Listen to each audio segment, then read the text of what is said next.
జై శ్రీమన్నారాయణ శ్రీనివాస వెంకటేశ గోవింద గోవింద గోవింద. ప్రతి ఒక్కరూ కొద్దిగా ఆలోచన చేయండి ఇట్లా విషయాల గురించి. మన ఇంట్లో మన పిల్లల్ని, ఒక వయసు వచ్చిన పిల్లల్ని దయచేసి కొద్దిగా ఆలోచించండి ప్రతి ఒక్కరూ. ఎందుకంటే మనం వయసులో పెద్దోళ్ళు, వాళ్ళకి ఏమన్నా వాళ్ళు పడతారు అనే విషయాన్ని నుంచి దయచేసి ప్రతి ఒక్కరూ తెలుసుకోండి. వాళ్ళు పడే విషయం ఎక్కడ పోని కానీ ఒక వయసు వచ్చిన ఏ పిల్లలనైనా కూడా దయచేసి బాగా ఆలోచించేయండి. కోపంగా మాట్లాడే మన మాటలు వాళ్ళకి అవి మనం మంచి చెప్పినా కూడా వాళ్ళ మైండ్ సెట్, వాళ్ళు ఆలోచించే విధానం వాళ్ళకి కొంతమంది అర్థం చేసుకునేటువంటి పరిస్థితి ఉంటుంది. మా తండ్రి మా గురించి చెప్తా అన్నాడు, మా అమ్మ నా గురించి చెప్తాంది, మా అన్న నా గురించి చెప్తా అన్నారు, మా వదిన నా గురించి చెప్తాంది. ఇట్లా అనేక రకాల బంధాల సంబంధాలతో మనం మాట్లాడే విధాన్ని పిల్లోళ్ళు కొంతమంది అర్థం చేసుకుంటారు, కొంతమంది భయం పడతారు. కొంతమంది పరిస్థితి ఎలా ఉంటుందంటే వాళ్ళకి భయము ఉండదు, అర్థం చేసుకునేంత మైండ్ సెట్ వాళ్ళకు ఉండదు. దాని గురించి మనం ఏదన్నా విషయం చెప్పాలంటే సాధ్యమైనంత వరకు పిల్లలకి కూర్చోబెట్టి పిన్ టు పిన్, పత్తికాయ గుండుగా ఉంటుంది, దాన్ని విప్పితే దాంట్లో పురుగులు ఉంటాయి. అర్థమైంది కదా విషయం? అలాగా ప్రతి ఒక్కటి వాళ్ళకి మైండ్కి అర్థమయ్యేలా. ఎందుకంటే వాళ్ళ వయసులో చిన్నపిల్లలు, వాళ్ళు ఆవేశపరులు కూడా. వాళ్ళ పరిస్థితి ఎట్లుంటుందంటే ఇట్లే ఉంటుంది వాళ్ళ పరిస్థితి, పైకే ఉంటుంది వాళ్ళ ఆలోచన. కింద మనం జారుతాము, కింద మనం పడతాము, తర్వాత మనం కంప తొక్కుతాము, గాజు తొక్కుతాము, నీళ్ళలో పడతాము, బురదలో పడతాము. ఇటువంటివి వాళ్ళలో ఏమి ఆలోచనలు వాళ్ళలో ఉండవు. ఎందుకంటే వాళ్ళ ఆలోచించేటువంటి శక్తి వాళ్ళకు తక్కువ ఉంటుంది. వాళ్ళకు ఒక్కటే తెలిసిండేది, తను ఏమనుకుంటే అది చేసేయాల. అది ఏదన్నా కావచ్చు, పారిపోవాలా, వెనక చూడకుండా పోవాలా. ఆడ కంపలుండాయి నాన్న పోవద్దు, ఆడ ముండ్లుండాయి నాన్న పోవద్దు, ఆడ గాజోపులుండాయి నాన్న పోవద్దు, అది బురద నాన్న పోవద్దు, అది ఇంకొకటి గలీజునైనా పోవద్దు. వాళ్ళు ఇండ్రు. ఎందుకంటే దాంట్లో ఉండే ఒకే ఒక్క సమస్య ఏమంటే కష్టం తెలియకుండా పోవడం. మొదటిది కష్టం అనేది వాళ్ళకి తెలిసింటే దయచేసి తల్లి తండ్రి బుద్ధి చెప్పేంత వరకు కూడా పిల్లలు ఉంటారు. దయచేసి అర్థం చేసుకోండి. ఎందుకంటే ఆ బిడ్డలు పెంచిన వాళ్ళకే అది తెలిసేది. పరిస్థితులు ఎట్లుంటాయంటే వాళ్ళకి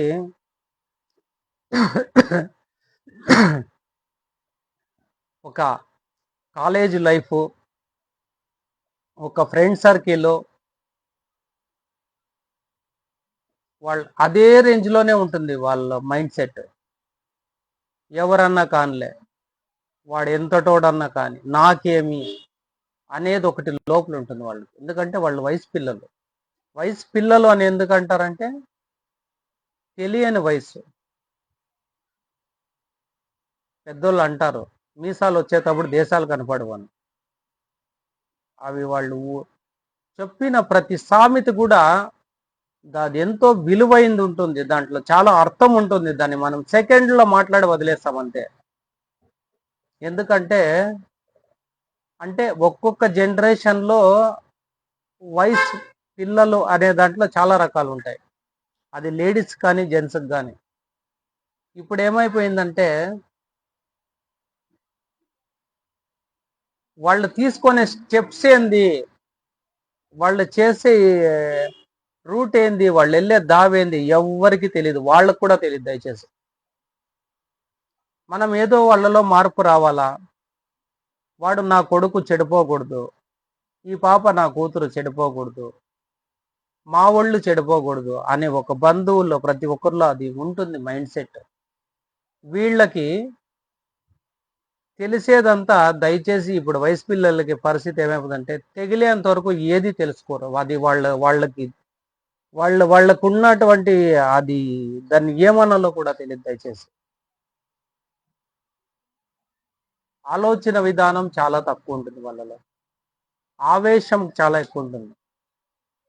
ఆవేశం 80% ఉంటుంది, ఆలోచన విధానం 20% ఉంటుంది. ఇప్పుడు యూత్ పరిస్థితి అట్లా ఉంది. ఎవరినేం తప్పు పట్టేకి లేదు. ఎట్లయిపోతుందంటే నేను ఇటు నుంచి ఆటుకోక రాయేస్తా, ఇంకొకడు దానికన్నా ఇంకోటి రాయేస్తాడు, ఇంకోటి దానికన్నా ఇంకొంచెం రాయేస్తాడు. ఏయంగా ఏమైపోతుంది, అద్దు లేకోకుండా పోతుంది. 10 మంది కలిస్తే ఒక ఫ్రెండ్షిప్, ఆ ఫ్రెండ్షిప్ లో ఎట్లుంటుందంటే వాళ్ళు వెళ్ళే మార్గాలు వాళ్ళకే తెలియదు. వాళ్ళు దీంట్లో అమాయకులు. దయచేసి అన్నీ వచ్చేసి దెబ్బ పడిన తర్వాత, అమ్మా నా పరిస్థితి ఇది, నన్ను ఎట్లన్నా బయటకేయండి, నాన్న నా పరిస్థితి ఇది, నన్ను ఎట్లన్నా బయటకేయండి, ఇట్లుంటుంది వాళ్ళ ఆలోచన విధానం. పాపం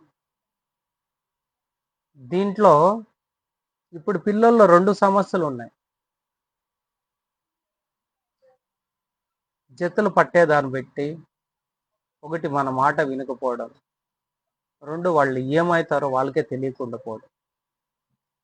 అట్లా జతులు చెడ్డవని కాదు, వాళ్ళు వెళ్ళే మార్గం ఏదైతే వాళ్ళకే తెలియదు. పాపం వాళ్ళని ఎంతున్నా మనం మంచి మాటలతో మార్చుకునే ప్రయత్నమే తప్ప, వాళ్ళ ఆవేశానికి మన ఆవేశం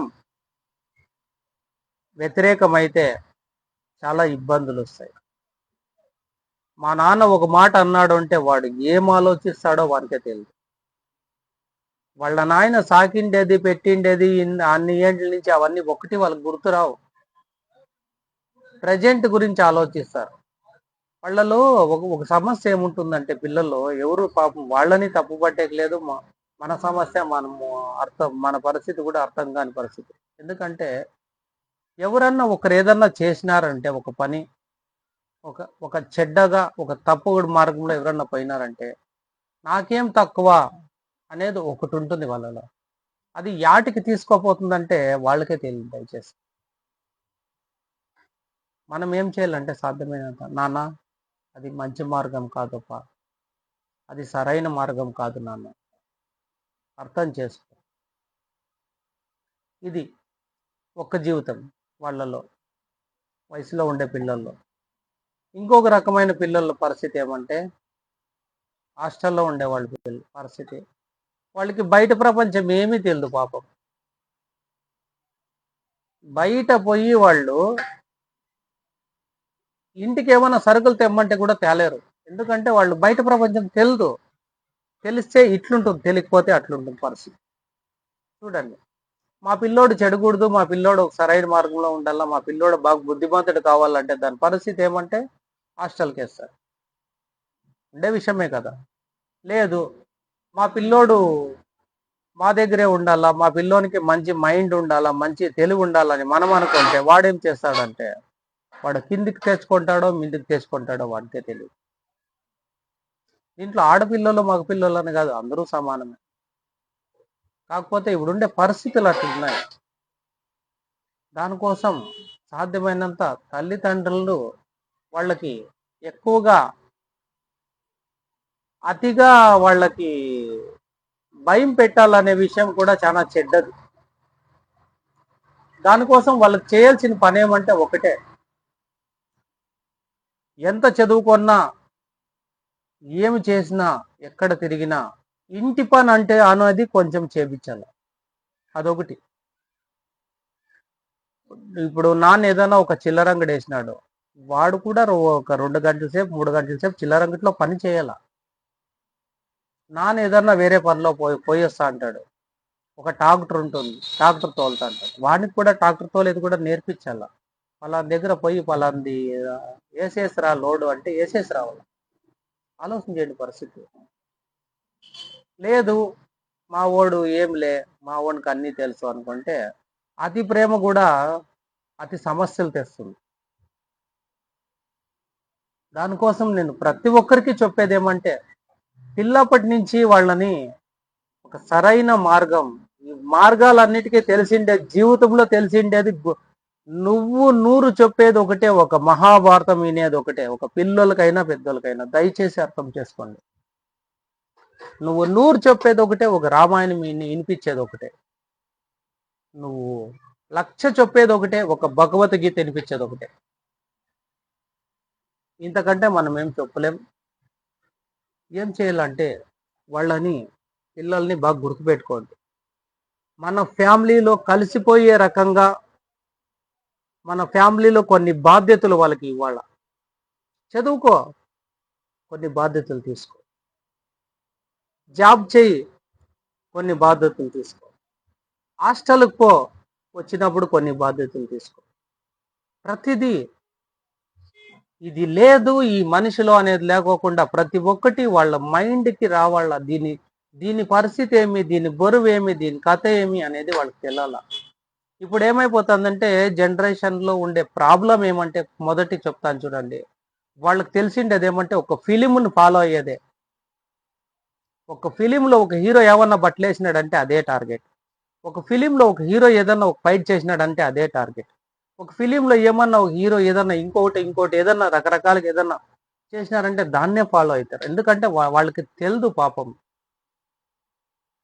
వాళ్ళ పిల్లలు అనేది ఒకటి తప్పితే మిగిలిన ప్రపంచం వాళ్ళకి ఏం తెలియదు.